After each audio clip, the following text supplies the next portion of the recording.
I love you, Cleveland, and I love you, Ohio, and a very pleasant welcome to this week's version of Bonus Time with Drennan. Hi, I'm Bruce Drennan here on the Big Play Sports Network, along with Ryan Smith, my producer. Great to have you aboard for this week's show, and boy, are we loaded with material and content. Obviously, the Cavaliers involved in the playoffs, and of course, the NFL draft now completed, the Guardians, and a little event called the Kentucky Derby is coming up this Saturday. So great to have you with us. Plenty to cover. We want to dive right into it. But first of all, Ryan, how you doing this week? I'm doing very well, Bruce. An exciting week, obviously, with the draft. Got plenty of baseball, and our Cavs are in the thick of it. So a great time to be in Cleveland, that's for sure. Yeah, maybe we should sit Alan Moore. I didn't know. I don't mean that. I just wanted to be facetious to start things off as I usually am. But a must-win last night. We're taping on a Wednesday, as we usually do here with the show. But a must-win last night. We're going to devote the entire second segment to the Cavaliers, so I don't want to spend too much time here in the opening segment on them because I want to cover the draft and the Guardians. But we'll have Gene Winters, the statistical graphic designer for the Cavaliers telecasts on Bally Sports Ohio, joining us again as we have in the past, NBA expert to talk about it. But a must-win, Allen's sitting, and I did find that interesting because of the chemistry, Ryan.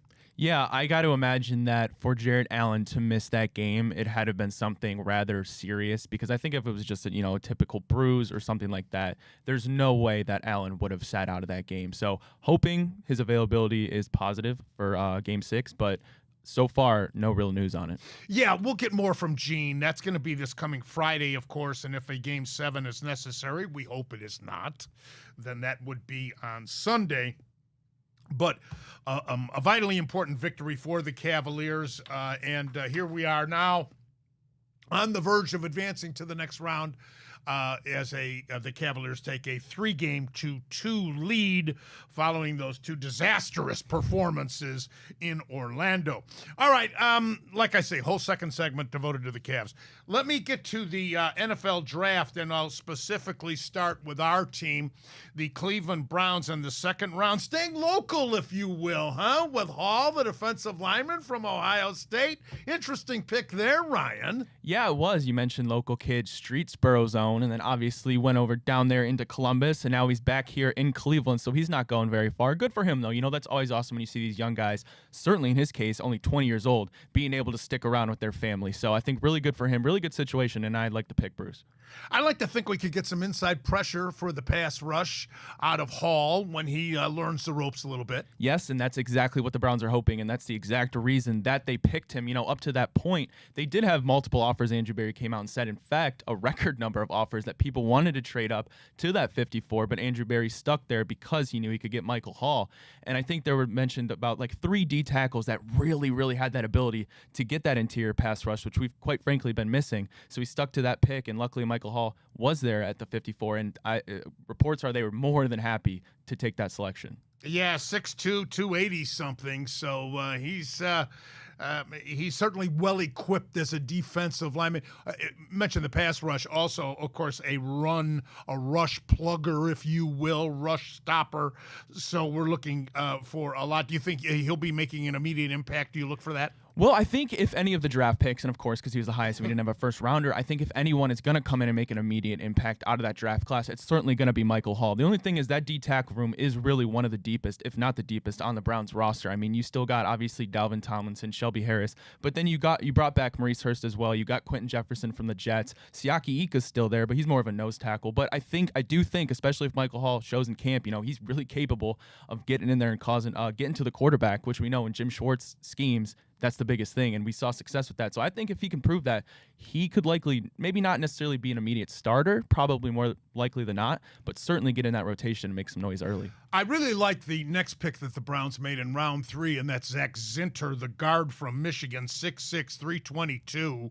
And I mentioned to you last week in our preview of the draft when we had Mark Lawrence on the show that I thought they need to shore up on the offensive line. Offensive linemen get hurt a lot.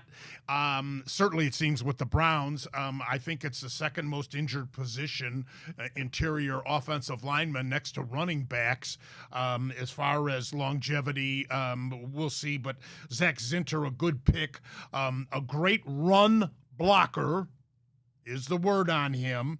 Needs to improve on pass protection, but he did have a knee injury late in the season. Did you hear anything on that? I did, Bruce. So the irony of that, the unfortunate irony is, and I don't know if you're aware of this, so obviously we know Michael Hall went to Ohio State and the Zach Zinter guy went to Michigan. However, he did get, I think he broke his, I want to say it was tibia. How he broke his tibia was, the unfortunate irony part is it was Michael Hall who fell on Zach Zinter's leg. And so now they're teammates, and, they talked about it. They made the jokes. Now they're brothers. All's good, obviously. But so a little bit of irony there for our first two picks. I would say so. But I like the fact that we added depth to that offensive line, again, because of all the injuries that the Browns have sustained throughout the years.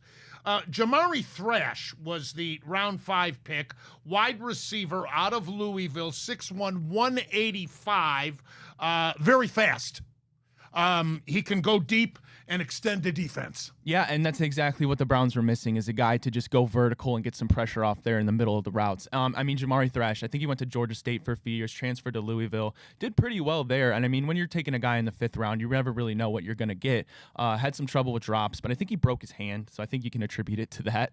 Pretty hard to catch with broken hands. Anyway, but I like the pick. We didn't elect to go to receiver earlier in the 2nd round like some of us would have, but we still got a guy, and I don't think any need to panic there.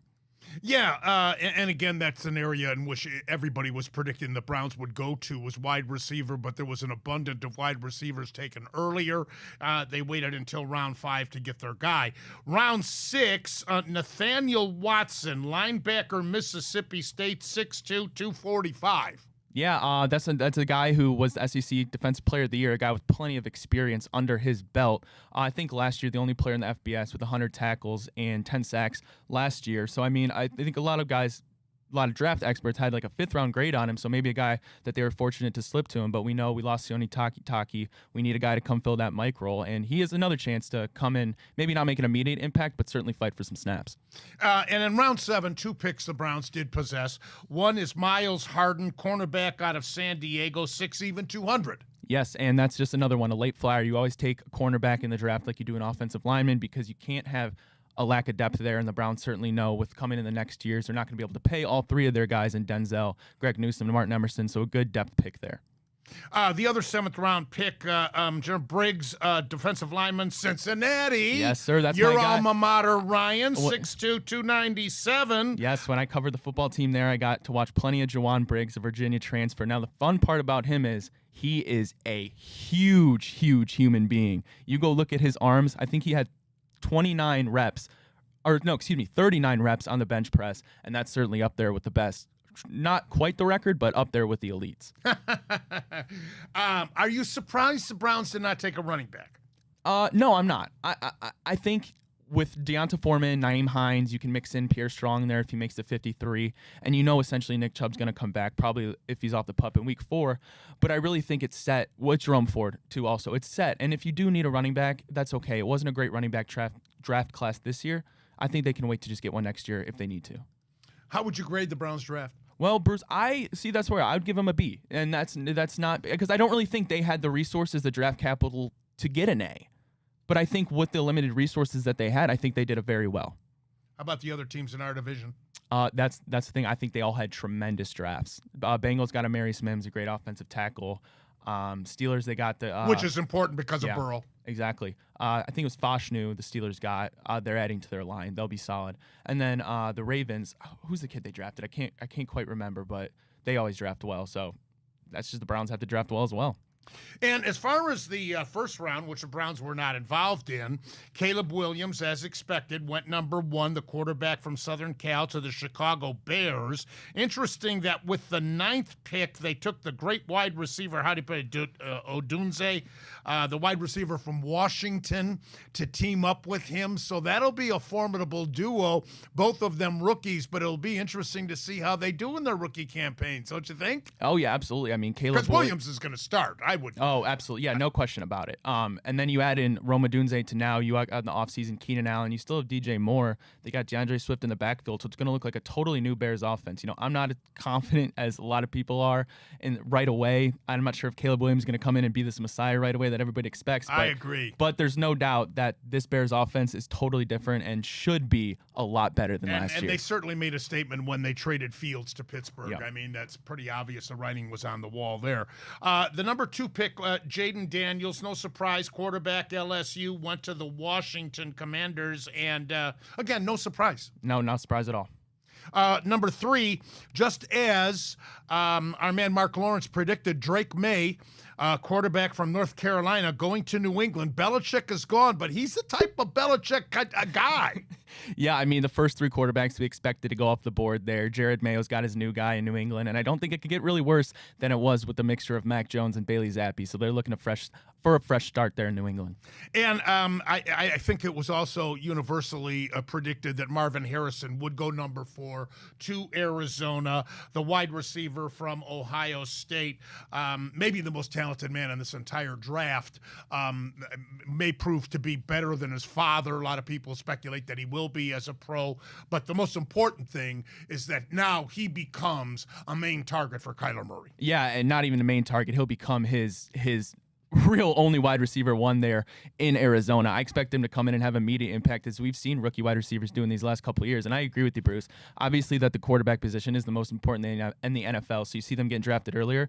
But I think Marvin Harrison is hands down the best prospect in that draft. Yeah, Alt from Notre Dame went number 5. I'm going to jump to number 8, where Michael Penix, another quarterback, obviously from Washington, went to Atlanta. The interesting thing there was I understand that Cousins was puzzled because he just signed this big contract with the Falcons, and that he was puzzled by the pick. Yeah, well, not only Kirk Cousins was puzzled, but I think the majority of the NFL, everybody outside of that war room in Atlanta, I kind of understand the logic of you get a grooming him, yeah, letting Cousins groom him. And they said that they really loved him, so I understand the logic. If you find your guy in the draft that you fall in love with, you go get him.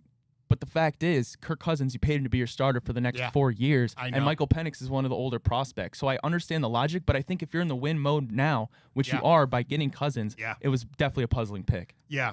And then number 10, J.J. McCarthy, the quarterback for the national champion Michigan Wolverines, goes to the Minnesota Vikings. Everybody seems to think that's a pretty good fit. Everybody is high on J.J. McCarthy, it seems like, especially the couple months coming into the draft. His stock was just going up, up, and up, up. And I know I've come on the show and I said, I'm not the biggest J.J. McCarthy guy, but I will say, going into Minnesota with Jordan Addison, Justin Jefferson, T.J. Hawkinson, that's one of the best situations ever probably a rookie quarterback can walk into. And then number 12 was Bo Nix, the other quarterback, going to Oregon, or went to Oregon, and he went to the Denver Broncos. With them, of course, Russell Wilson moving on to the Steelers. They needed a QB, so I don't know how much of a surprise this was. Yeah, not much of a surprise. If anything, it was just a little bit surprise of how high Bo Nix went in the draft. But as I mentioned, quarterbacks are more important than they ever been. Were there any mocks that had him that high? I didn't see it. Not at 12. I think a lot of people either expected a trade back, but then again, we saw 6 quarterbacks in the first 12 picks. They were flying off the board, so I guess they just needed to stay put and get their guy. Yeah.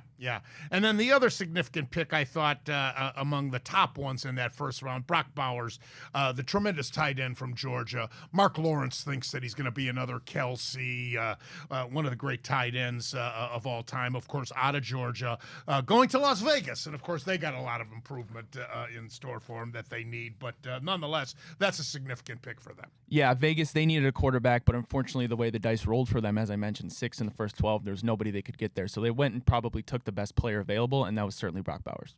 So there you have it. Anything stand out to you before we move on to the Guardians as far as the draft, of whether it's the Browns or overall? Well, I'll just say, honestly, it's not a surprise, but it was astounding to not see a single defensive player go in the draft until pick 15. But that's the era we're going in. We know offense rules all. Scoring's been a little down in the NFL, and nobody likes that. But then for the Browns, I guess the big surprise was no trades. That's not really an Andrew Berry thing to do, but I still think they made the best with what they had, and I like all their picks, Bruce. Yeah, and as Ryan said, the other teams in our division also had pretty good picks. So we shall see. It'll be a fascinating season, and it won't be long. It won't be long. Well, Houston defeated our Guardians 10-9 and 10 last night, and after staging another dramatic comeback for the Guards, the team fell in 10 innings on a Victor Caratini walk-off two-run home run for the Astros. That's their third straight win. That's a season high for them, by the way. Houston was off to their worst start in years. So they really needed this. David Fry gave the Guardians the lead with an RBI double in the top half of the 10th inning. And this was Houston's first walk-off home run this year. And it was also the third straight game for the Astros that they have scored 8 or more runs in a game. Hunter Gaddis has been tough on righties this year, but not last night. And not this time, because Houston manager Joe Espada says that Caratini gets the barrel of the bat on the ball, even if it's a righty, and it proved to be true. Carlos Carrasco got bombed in this game. 8 earned runs on 6 hits, 2 walks, 2 home runs. Ouch. Ouch. His ERA is now 6.59, and Cookie may be crumbling. On a positive note, Cleveland, the Pen held Houston scoreless for 5 innings after Carrasco to keep the Guards in this ball game. Before Gaddis failed in the 10th, it was the bullpen combining for 5 shutout innings, and that was very encouraging. They've been great all season long, with very few exceptions. Other positives: Stephen Kwan 2 for 2 with a triple, 2 runs scored, and 2 walks. He is now hitting 350. Andres Jimenez 2 for 5 with his first home run of the season, and Josh Naylor hit his 7th homer of the campaign, a 3-run shot, and he now has 24 RBIs on the young season. The Guardians are still leading the American League Central with a 19-10 record, a 2-game lead over Kansas City, 2.5 in front of Detroit, and 3 ahead of Minnesota, who have now won 9 straight, I might point out, to get back in it. Tonight, McKenzie versus Verlander, but an entertaining game last night. Unfortunately, our guys came out on the losing end. That means that we've lost 3 out of 4 after that series in Atlanta, Ryan. Yeah, I mean, it's tough. It's easy to get frustrated after every loss. But listen, Atlanta's the best team in baseball. I think that's a very common consensus. And then you move to Houston. The bats were there, Bruce, and that's what I'm still very optimistic about. Listen, you score 9-10 runs and you lose. It happens. It's baseball. Hunter Gaddis has come back down to earth after a tremendous start to his campaign. He's been, yes, very bad. I won't sugarcoat it these last couple starts. But as you mentioned, Kwan is still hitting the ball at an unbelievable rate. Josh Naylor has been nothing short of phenomenal. And I understand Cookie Carrasco isn't great anymore.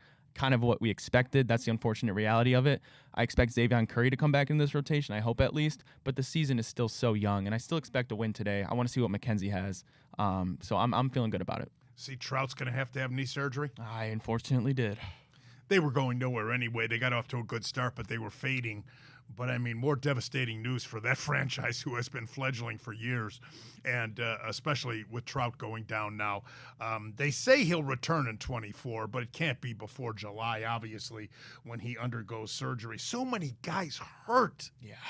I mean, pitchers, yes, but other guys too. Suzuki of the Cubs, and now I see Yoshida of Boston, and Jones, former Indians product. Now with Colorado, had a tremendous rookie year last year for them. He's hurt. Eduardo Rodriguez hasn't even pitched for Arizona after moving on to the National League. He was vying for the Cy Young Award before he got hurt last year, let alone Sean Murphy of the Braves. Think how strong they are already, let alone without one of the top catchers in the business. Think how he was sought after as a free agent a couple of years ago. We went after him.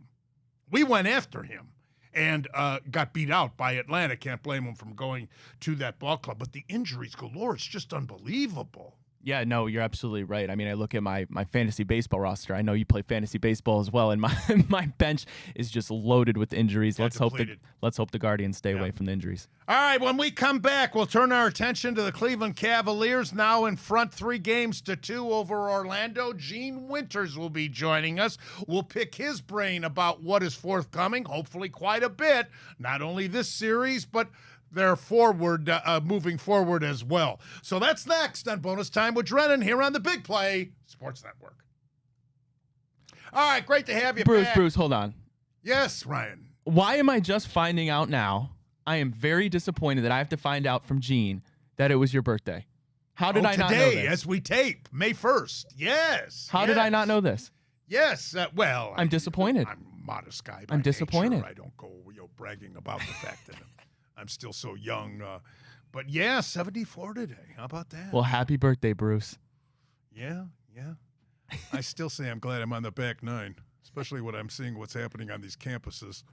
But that's another topic for another day. However, thank you very much for that, Ryan. Absolutely. Gene had already called me, and Gene Winters, the statistical graphic designer for the Cleveland Cavaliers, is joining us, NBA expert, my former producer, and Gene had called me to wish me a happy birthday. So I appreciate that on your end, Gino. How you doing? Not too bad. I was probably like, this should be an off day. It should be out on the links today. It's a beautiful day. It's a good way to celebrate the birthday. Well, you shouldn't take anything for granted. As soon as I get done taping the show, you know where I'm heading, don't you? Of course. Columbia Hills. I have the logo on right? my chest here, so I'll be teeing it up before you know it. Wanted to get Gene on the show again here, Bonus Time with Drennan at Big Play Sports Network, to pick his brain about the Cavaliers. We're taping on a Wednesday, so last night was the 104-103 thriller. What a finish after Mitchell had missed the jump shot with 15 seconds left. Wagner's layup rejected by Evan Mobley. 6 seconds to go. What a thrilling game. It was a must victory. It was intense. It was goosebumps and all emotions were involved in this one last night. But thank God that the Cavs were able to pull this one out, because otherwise I think it would have been doomsday. But now they're looking pretty good going back to Atlanta with the 1-game lead. Yeah, and that's what you needed. You need to continue to protect at home, which they did. And I, like you, after Mitchell missed that shot there with a couple seconds to go in the fourth quarter, I'm thinking, all right, great. This is where they come down and they're going to score. And I give Orlando credit. They didn't take a timeout. They let the play develop. This way the Cavaliers couldn't set up their defense. I think they got a very good look. I was just interested with what Franz did. Instead of going up with his left hand for the layup, he went up with his right and put it right into Mobley. Not to discredit Mobley at all, because it was a fantastic defensive play to get back, get that block, and kind of preserve that win for the Cavaliers in a game that they needed to win, so that way they can go back to Orlando up 3-2. It was just an exciting final 15 seconds for the Cavaliers last night to go in, get that win, go up 3-2, and then maybe be able to shut it out, or close it out, I should say, on Friday when they go back to Orlando. I want to get to Allen and the rib injury. Allen, of course, didn't play last night. I want to get to that in a minute. But before we do, Gene, let's talk chemistry. Without Allen at his side, Mobley really played a really fine game. And then it also brought to the forefront Garland was much more active. Mitchell took it upon himself to do some scoring, which was non-existent in Orlando. Right. And that was the part. Each guy had to then step up. So you were able to see Marcus Morris come off the bench. He was barely playing these last two games, or even in this series. He scores, I think, 12 in that game. Max Strus, a guy that was averaging just over 6 points per game in this series, he comes out with 16, has a huge third quarter, a portion where the Cavaliers have struggled third quarter and second half in this series. So Strus was able to come out and do his part. Evan Mobley played well. And as you mentioned, the two guards, Garland set the tone early, scoring 17 in the first quarter, which was the fifth highest playoff first quarter scoring for the Cavaliers in their history. Only LeBron had 4 games with more points in a first quarter than what Garland had last night. They tried to keep it interesting in that second quarter where they only scored 15 total points, but it was the second half where Donovan started to pick it up. Garland did enough. Strus came along. And again, the bench guys that came in contributed with a Morris. Thompson gave some quality minutes, being a big. I did find it interesting that George Niang fell out of the rotation yesterday, a guy that has played a huge part. Yeah, what do you make of that? I don't know, because he was a guy that played every game for the Cavaliers this season, including the 4 in the postseason. maybe just trying to get a little bit of a spark. And I know his defense has been down a little bit, and you're already going small when having to put Isaac Okoro into the starting lineup. So you had to get Morris and Thompson a little bit more time. But I did find that a little bit interesting. His shot has struggled, especially from the 3-point line in this series. But that's a guy that has veteran leadership, has playoff experience. I did find that a little interesting last night. Now, Allen, Ryan made a very good point at the top of the show that this rib bruise, as they call it, with Allen had to be pretty bad because otherwise he's going to play in a game of this importance. How bad is he, to your knowledge, and will he be ready Friday? This was actually a game time decision. You hear that a lot where, they say game time decision, but it was decided at, let's say, 1 o'clock on a game day that a guy wasn't playing. This one went down to the wire on Tuesday night for Jared Allen to play or not to play.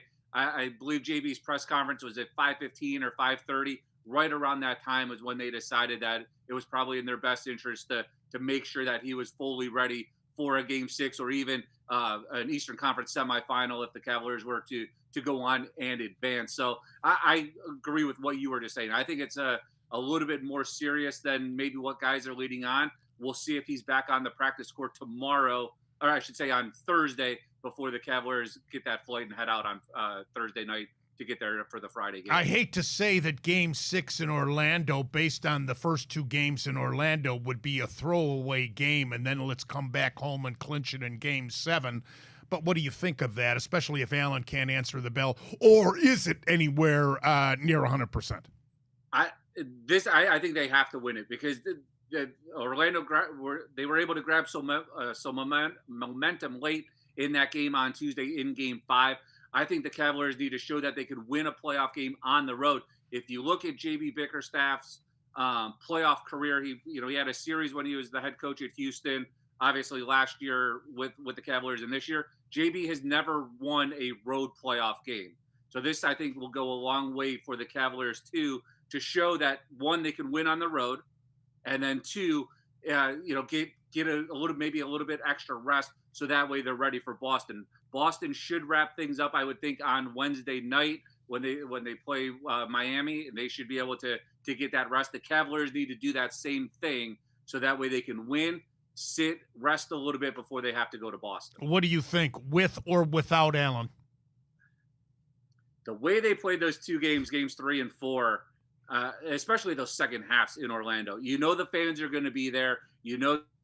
Everything's going to be on Orlando's side. For the Cavaliers now, they have to ride that momentum of the Mobley block, take it in there and set a tone early, and then continue to ride it along. Not get up early and then give it away in the second half. I think this is going to be a very close game. I want to lean towards the Cavaliers. It seems like every time I'm leaning one way or the other, the opposite happens. So for this purpose only, I'm going to say Orlando is going to win Game 6 just because of the reverse jinx or whatever. But the Cavaliers can easily go down there and show that they can win on the road.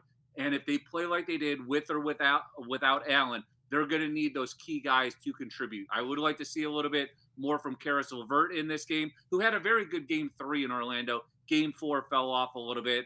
It didn't play well in Game 5 at home. But you're going to need these bench guys to continue to perform and then get your star performances from a Garland, from a Mitchell, and even an Evan Mobley, who had a double-double for his third one of this series in Game 5. I think we can relate to you saying when you go this way, it happens this way. When you go that way, it happens this way. And because I believe, and Ryan, correct me if I'm wrong, did Gene Winters not predict that Phoenix was going to be victorious and move along and be a real threat to win the Western Conference? I think, unless it's 74 years old, I'm losing it. But I think I remember Gene saying that, Ryan. I think your memory's still sharp as a tack, Bruce. I think everybody in the West I predicted has lost outside of Dallas and the Clippers, because I liked both of them and they had to play each other. Everybody else, they were done. Everybody in the West just totally fell apart for what I thought was going to happen. All the lack of it, and this is kind of what worries me about Orlando, because they don't have that playoff experience. They're just young and they're playing. All those teams in the West, Minnesota, OKC, all young teams, all getting a fresh taste, and they're just going out and continuing to dominate. All the vets, all the guys you want to give the benefit of the doubts, all completely out of this thing. I guess Durant was pretty upset, was disgruntled. Yeah, and again, you should be. You look at a guy that, you can knock him a little bit for his playoff experience. You went to build that super team in Brooklyn, never happened. You get a superstar team here in Phoenix, it hasn't happened yet. Your 2 titles that you've won as a professional have come on a stacked Golden State team. Outside of that, the rest of your playoff history has been, I don't want to say like every other 2-time champion, but you're thought of as one of the top 5, top 10 players in the league, and you're struggling to get out of the first round, or you're struggling to make it to an NBA Finals outside of the 2 that you won with Golden State, which already had a stacked team that made 2 NBA Finals before your arrival. Now that LeBron has come to the end of this season, what's in store for his future? This is going to be the off season where you're going to start playing that game. Is LeBron going to go to this team because of his son? Is he going to force this team to draft so that way they can be a combo together? Is he going to continue just to enjoy the LA life? Because the regular season LeBron had another fantastic year as he's getting into the 38, 39, 40 range. He had another great year playing like he's in his 20s still. So there's still a lot to like about what LeBron can do, especially if you start to cut his minutes down a little bit and get him into that 24, 25 range instead of 30, 35 a night. Let him not come off the bench, but let him, do his thing, get his 20 points, get his rebounds, get his assists, facilitate. It's going to be very interesting to see, because you already have the talks about, is Ham out in LA, the head coach? You would have cycled through 2 or 3 head coaches now since they won their championship in 2020. So are you going to placate to LeBron, or let him go out and hold your franchise hostage? Like, where the mock draft predicting that his son is going to go? Yeah, that's the interesting part. You've seen some in the second round. You've seen some in the late first round. Obviously, he's a better defensive player than what he is offensively. I personally think he could use another year of college, but at this point, you might as well go and make some money. And if you can play 1 year with your dad, right, it might be something that can spark a couple of teams and at least get you onto an NBA roster. Yeah. LA and Dallas all knotted up at 2. They play tonight, game 5. Yeah, and this is the one. We talked about it before. You could make a case where the Clippers have 4 Hall of Famers on their roster. I know that George and Leonard have been in and out of this series. Kyrie and Luka have been lethal combo throughout the regular season, and we know what Kyrie can do into the postseason, watching him from all these years here in Cleveland. I keep going back and forth on this one. I like both of those teams. I wish they didn't have to play each other, and then maybe I could have had a right prediction in the Western Conference. But going back and forth, I think just the younger Dallas team, I think can come through and get through in this series.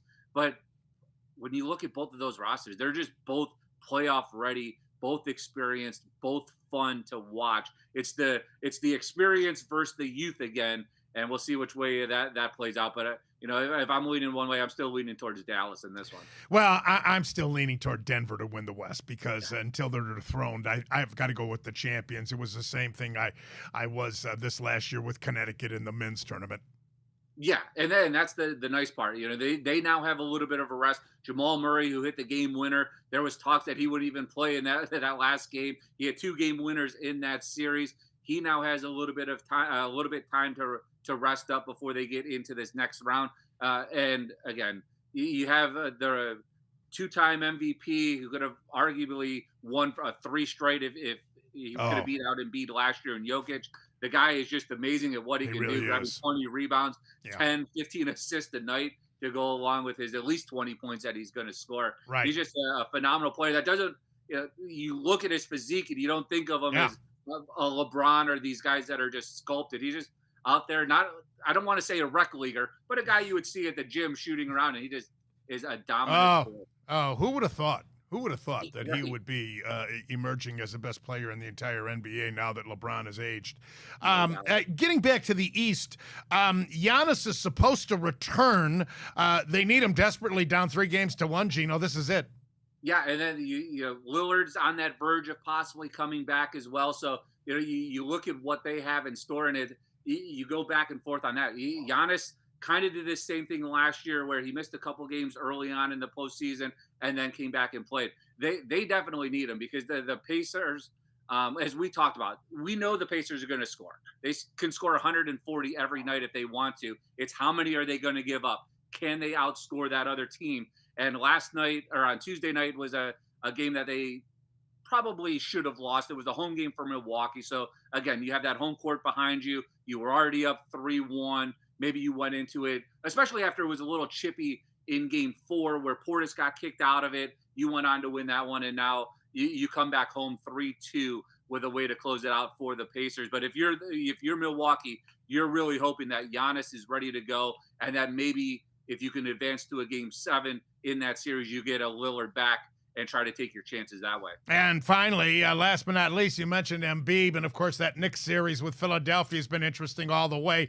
Knicks have been very physical again, as they were with the Cavs a year ago. Yeah, and that's the part. You had some heroics that you needed in I think it was game 3 when Embiid scored 50. Maxey had a great game on Tuesday night. So you're getting that 1-2 combination, or that 1-2 punch from Philadelphia. But as you talked about, I think at some point New York's just going to have to wear them down a little bit. Jalen Brunson has been phenomenal again. I mean, you look at him as a small guard, but he can go out and score 40 or 50 every single game. It's amazing to me still that Dallas just let him go, and he went on to sign with New York and has blossomed these last 2 seasons.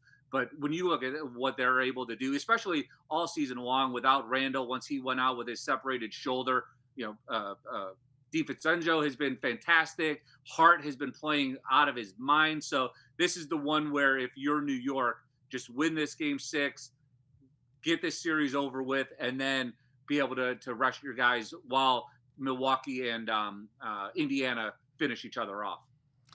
Gene Winters, thank you very much. As always, go Cavs Friday night. We shall see, but appreciate your input as always, Gino. No, anytime. I'm available. And again, happy birthday. Enjoy the rest of the day, and I'm sure we'll be talking soon.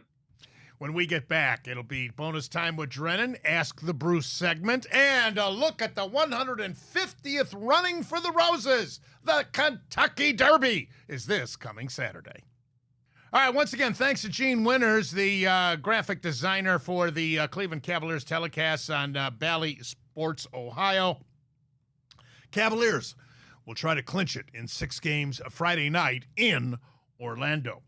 Well, welcome back to Bonus Time with Drennan here on the Big Play Sports Network. Bruce Drennan, Ryan Smith. The 150th running of the Kentucky Derby is this coming Saturday. We'll get to the Ask Bruce questions in just a little bit, but I did want to touch upon the Derby, Ryan. 120,000 fans will be in attendance at Churchill Downs. Women will be all dressed up with their hats and their bonnets, and the mint juleps will be flowing. It's a party week. I've never been to the Derby, but I've heard from friends that have been there and colleagues in the media that most of the fun is this week leading up to the Derby. That's when all the great parties are. The Kentucky Oaks, of course, is run before the Derby itself, but it's one of the greatest spectacles in American sports, and it comes this Saturday.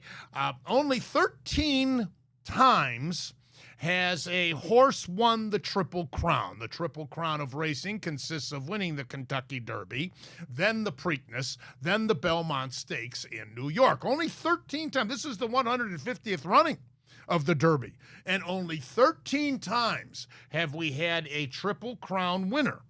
Let me give them to you. The first was Sir Barton, way back in at 1919. How about that? Then Gallant Fox in 1930. Omaha in 1935. War Admiral in 1937. If you saw the movie Seabiscuit, which in my opinion is the greatest sports movie ever made, It shows that Seabiscuit did not run in the Triple Crown races, but had a match, a one-on-one match with War Admiral in New York. It was at the Belmont track, and it's the climax of the movie at the end, and he substantially beat War Admiral in that head-to-head race. But War Admiral was a Triple Crown winner back in 1937. Whirlaway in 1941. Count Fleet in 1943. Assault in 1946. Citation in 1948. Now, observe that 7 Triple Crown winners in 18 years. After that, we had to wait until 1973 for another Triple Crown winner. That was Secretariat. Arguably the greatest racehorse of all time. 25 years in between a Triple Crown winner. Then 2 years, then the very next year, or a few years later, 4 years later, Seattle Slew won in 1977, and back-to-back years, the next year, Affirmed won in 1978, back-to-back Triple Crown winners. So you had 3 from 73 to 78. Then we had to wait until 2015 for another Triple Crown winner, and that was American Pharoah. And 37 years, 37 years in between. And then, of course, lastly, Justify won it in 2018. So some fascinating data there, Ryan, as far as the Triple Crown winners. I'll go through the favorites here in just a minute for you, but will we see a Triple Crown winner this year? A lot of people lose interest that aren't big horse racing nuts. If the horse that wins the Kentucky Derby does not win the Preakness.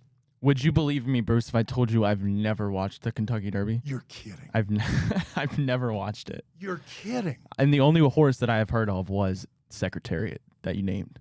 Never watched it. Maybe I should I watch it this Saturday? Yes, you should Okay. watch it. Well, you heard me say, in my opinion, Yeah. I've been asked this question many times, and you think of baseball, football. Yeah, that movies. made my the greatest, in my opinion, the greatest sports movie of all time was Seabiscuit. that made my ears perk. That was interesting. Yeah, Gary Ross directed that movie. I interviewed him when I was doing Morning Drive many years ago on WKNR. Fascinating story, because it showed how the horse itself, it wasn't just the movie about this great athlete, Seabiscuit, but it was during the era of the Depression. And the movie depicted those times. And then it also showed how this horse, in a very, very, very, very, very positive way, affected the lives of the 3 main characters, Bridges, Cooper, and Tobey Maguire, the actors who portrayed those figures that were very instrumental in Seabiscuit's life and success as a racehorse. And, here's something else in that era. In those days, the 3 most popular sports by far, in this country were baseball, horse racing, and boxing. By far, the most popular sports in this country in that era of this country's history. How does that one grab you? Yeah, that is very interesting. I would have never guessed that. Baseball, I think I would have guessed. However, boxing, I could have thought of, but I don't think I would have. Certainly not horse racing. Yeah, well, the It's Joe very Louis interesting. era, and of course Max Schmeling, Nazi Germany. Even though he wasn't a Nazi, he was forced to fight in World War II in the German army, but he was not a member of the Nazi Party. And he beat Louis the first time and then lost in the rematch. All right, let me get to the contenders. And in the number 2 post position, Sierra Leone. Leone is the favorite at 3-1. He has 4 starts, 3 wins, and 1 second-place finish. He's trained by Chad Brown. Now, the number 2 position can be, if he gets boxed out early and he's caught up against the rail, he could have a tough time getting around, and his run may be prolonged. It'll be very interesting to see, I think, how he gets out of the gate. Just a touch is 10-1. He has 1 win, 2 seconds. He's trained by Brad Cox, and Cox had another horse called Encino. Encino was withdrawn from the Kentucky Derby, and that would have been one of the favorites with 3 wins and 1 second-place finish. Forever Young, 10-1, 5 wins. The trainer, Yoshito Yohagi, 5 wins, 5 starts, 5 wins, 10-1. Fierceness, 5-2, 5 starts, 3 wins, and 1/3 in those 5 starts. Interesting in that Fierceness, one of the favorites, is trained by Todd Pletcher. Pletcher has 2 Kentucky Derby victories as a trainer, 2 second-place finishes in the Derby, and 4 third-place finishes in the Derby with his great horses over the years. The jockey is John Velasquez, who has 3 Kentucky Derby rides.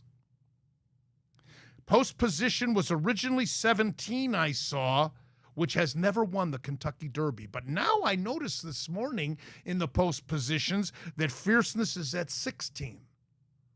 So maybe that's a horse for you to watch. Watch out for Just Steel. 20-1, pretty good odds.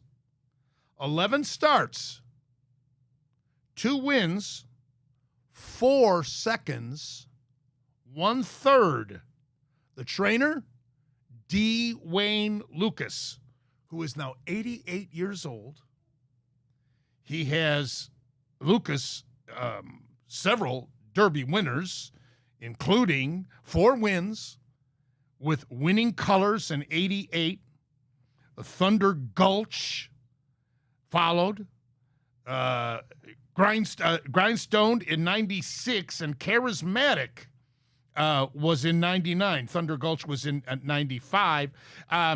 5 third-place finishes and 1 second-place finish. 88-year-old D. Wayne Lucas. Just Steel is the name of the horse. 20-1 shot. Might not be bad to take a look at him.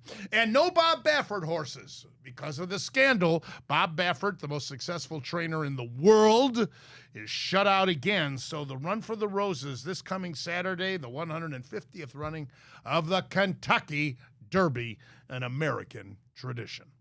Bruce, would it be fair for me, because obviously I'm not very well educated on the horse racing, would it be fair to compare the Kentucky Derby to horse racing almost similar as the Masters to golfing, or is that far off? Oh, it is to horse racing fans. It's the pinnacle, just like the 4 majors in golf. I think that's a fair analogy. Okay, cool. The 4 majors in golf. I mean, after all, if Thistledown was still in existence, I mean, it's still open. You can bet on other horse races in other portions of the country at Thistledown, but they don't run them at Thistledown any longer. But I mean, you could go to races there and bet on races there, just like there's golf tournaments every single week somewhere else in the world. But the 4 majors is what denotes the history of the sport, just like the Triple Crown of racing. So I think that's a fair analogy, no question about it, Ryan. So we shall see the Kentucky Derby this coming Saturday.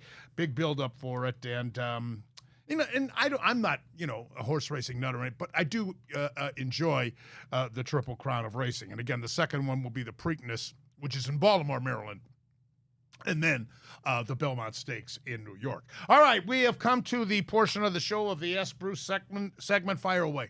Alrighty, Bruce, first up here. So the AL Central is the only division with 4 teams right now above 500. How in the world has they experienced this flip from last year? Well, there's always baseball's the most unpredictable sport there is. That doesn't mean that'll hold, but I think it's fair to say that both Detroit and Kansas City are improved ball clubs. We know that Minnesota was a consensus pick to repeat as divisional champions. We here in Cleveland are biased to that prediction because we thought we had a pretty scrappy bunch, which they're proving to be.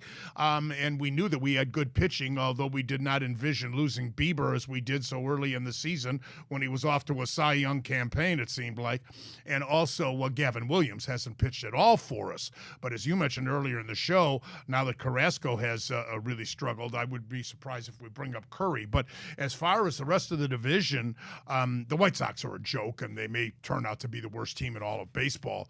But indeed, it could come down to a 4-team race. I mean, the key for Kansas City has been their pitching. They have gotten great starting pitching, very good relief work. They're led by Bobby Witt, of course, an MVP candidate type player. Certainly the Detroit Tigers with Skubal, who's as great an ace as there is now in the business in either league. So their pitching is much improved with him coming into fruition.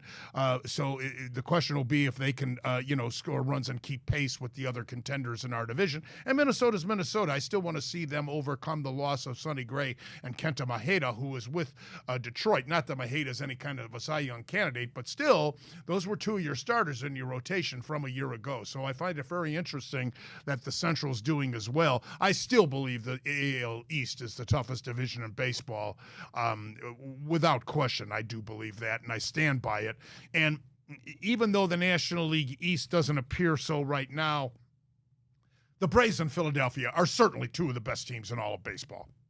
Alrighty, this came after the Mike Trout news that he's going to be out for at least 6 weeks. Says, Bruce, has there ever been a bigger waste of talent in pro sports history than Trout wasting away with the Angels? Wow, what a great, great question that is. I have for years criticized the Angels front office for not surrounding Trout with a team to not only make the playoffs, but make some hay in the playoffs. This guy has been such a marquee superstar for years. And because of the incredibly poor marketing of Major League Baseball, they're doing a little better job now with Ohtani. But for years, Trout was the face of baseball. And he could walk down the streets of Cleveland or Kansas, some of these other cities, and nobody would know who he was. He wouldn't be recognized. But it's a tragedy, and particularly in pitching. The Angels throughout the Trout era have never, ever, ever had good pitching. They've gone out and gotten some everyday players that is still falling far under expectations. It's really a shame for Trout, and it's also a shame because he has still got, by Major League standards, several good years left in him by the average. What is he, 30, 31, something like that? But I mean, he's in the prime. But unfortunately, the last couple of years, he has been injury prone. And so we'll see how he recuperates from this terrible news that he had the meniscus injury to his knee. They say he'll be back next year, but it won't be before July, that's for sure. Yeah, I find that interesting, Bruce, because I agree with you. I mean, ever since I started watching baseball heavily, I mean, it's Mike Trout has been hands down, I think, the best player in baseball. But it doesn't seem like he really has, and I don't know, I'm not Mike Trout, much interest or more than I would think he would about leaving LA. It seems like I understand, his whole career's been there, but I got to imagine he wants to win. There's something to be said about a player like him. He's old school. Loyalty. I mean, it is so extremely, extremely rare that a player in this day and era of professional baseball, of Major League Baseball, is with the same team his entire career. I mean, Tony Gwynn was with San Diego his entire career. Cal Ripken was with Baltimore his entire career. Now, back in the old days, before the free agency really there was nothing uncommon. Ernie Banks with the Cubs, Aaron with the first Milwaukee Braves and the Atlanta Braves. But even Willie Mays didn't do it. Willie Mays went to the New York Mets at the end of his career. But it's extremely rare in this day and age. Mike Schmidt stayed with the Phillies his entire career, but it's extremely rare today. So it's a credit to Trout. All right, well, this comes from our boy Andy. He said, "Happy birthday, Bruce." I guess he knew it was your birthday. Andy, love you. He says, "Do you believe Tyler Freeman has solidified the Guardians' everyday center field job?" Yes, I do. I think it was a gutsy move on Vogt and the coach's part to experiment with him, see if he could handle that position defensively, because obviously we need more punch in the lineup with a bat in that position, particularly how we have labored the last couple of years with Straw. Despite the fact how tremendous he was defensively, you still have to have run production out of your outfielders. So, yes, indeed. I'm very pleased with what I've seen thus far of Freeman. All right, last one here. It says, "Bruce, although this may sound silly to some, do you believe Stephen Kwan deserves legitimate conversation of being in the AL MVP race to this point?" No, but batting title, no question about it. Unfortunately with MVP, very rarely do the voters look at the overall picture, and that's defense. Kwan is a fantastic defensive left fielder, but that'll get overlooked. And he doesn't have the power. They like the glamour of power.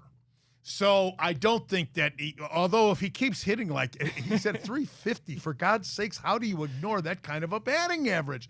But we've had other guys that have flirted with that high of an average in the past. Arise when he was with Minnesota, now he's with Miami, of course, and you've had others too, even going back to the George Brett days, Wade Boggs days, even Rod Carew. But certainly, I love Kwan. And was it last week on the show, Ryan, that I was asked a question about long-term contract for either Kwan or Naylor if I had my choice? Yes. And what did I say? You said Naylor. I said Naylor because of what? Power. The power. Yeah. The power. Unfortunately, that's how but he's a great all-around ball player, Stephen Kwan, and I'm glad that he's on our team. And I'm glad that you were with us for this week's version of Bonus Time with Drennan. That's all the time we have for this show here on the Big Play Sports Network. Join us next week. We'll have a lot of fun again and look forward to having you viewing our program. I'm Bruce Drennan on behalf of Ryan Smith, my producer. Have a great week. Enjoy all the sports activity coming up this weekend, including the Derby. So until next week's show, as always, and most importantly, you remember, I love you, Ohio. And I love you, Cleveland.